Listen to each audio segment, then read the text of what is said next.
Wala siyang kupas mo. Walang kakupas mo. Okay, so si Ma'am Cantor na very fresh pa rin ang kanyang pag-iisip po. Kaya pa niya pong lumakad yan sa may mga kalye-kalye kung dapat simbolo. Kasama niya po yung kanyang walker.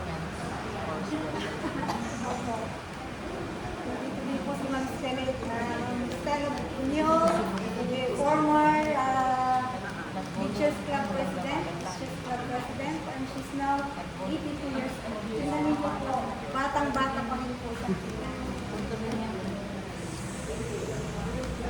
Si Ma'am Nora, si Ma'am Charlie, si Ma'am Stella, si Ma'am Terce, si Ma'am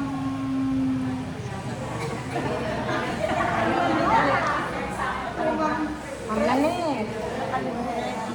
Ready, si Ma'am Lanet, Ma'am Karina, high school siya. si Ma'am Luisa. Elisa, Ma'am Marieta. Madam School na. High school. Okay, so nakikita ko maliliksi pa rin po kayo. Mamana ng Bustila, our district teachers president of Burgos District, my Burgos Central School family, friends, ladies and gentlemen, good afternoon.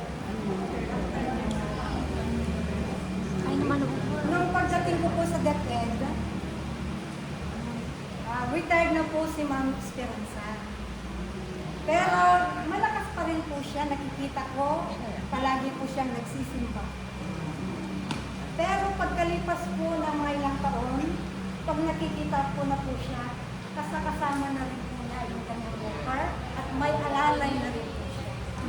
Pero lately, itong mga nakaraan po, mga taon na po, hindi ko na po siya nakikitang naglalala na nagsisimba po lumalabas. Perhaps siguro, nandito na lang po siguro sa mansion po. Okay, so this afternoon, we are all gathered here with hearts. Yeah, filled with gratitude as we remember and celebrate the life of a remarkable teacher and mentor of the Burgos Central School. None other than Madam Esperanza Rosetti Torres. She is not only a teacher, but a loving mother, whose life was a reflection of selflessness, strength, and unconditional love. As a teacher, her influence goes far beyond the four corners of the classroom. And this is especially true for our dear Madam Esperanza Rosetti Torres.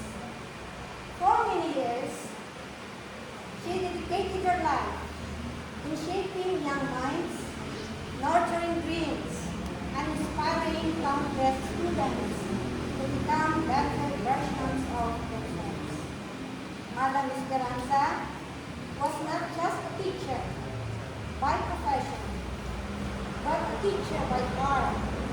Yan po ang sabi ng mga tao na kilala ko at mga kasama ko.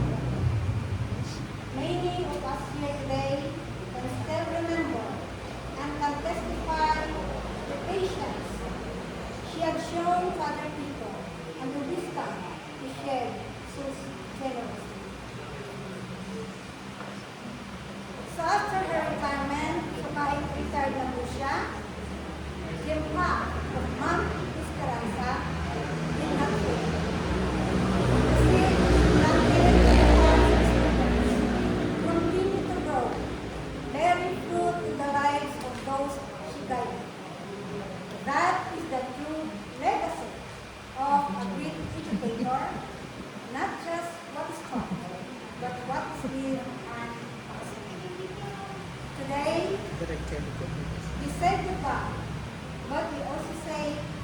you.